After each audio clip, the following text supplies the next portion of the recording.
আসসালামু আলাইকুম রহমতুল্লাহি বারাকাতুহু। সম্মানিত দর্শক, কৃষি জীবন টিভির পক্ষ থেকে সকলকে জানাই শুভেচ্ছা এবং অভিনন্দন। আজকের ভিডিওটি নিয়ে আসলাম কলা সম্পর্কে। আর আমাদের এই কলার জাতটা হলো সাগর কলা। তো কলাতে আমাদের কম বেশি সবাইকে যত্ন নিতে হয়। তো সেই তুলনায় আমরাও আজকে কলার পাতাগুলো ছেঁটে দিচ্ছি। একেবারেই জঙ্গল দেখতে পাচ্ছেন যে একেবারে জ্যাম হয়ে গেছিল।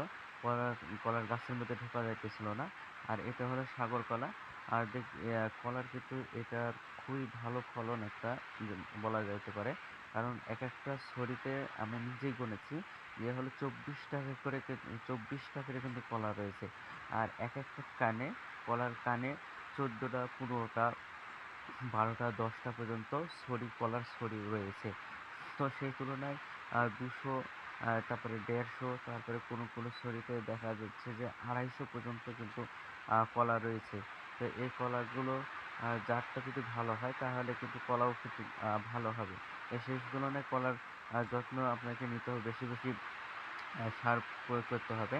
আর আমাদের এই যে সাগর কলাটা, এই সাগর কলাটাতে আ বলে যে রোদ সহ্য করতে পারে না। বেশি, বেশি সেচ দেওয়া লাগে।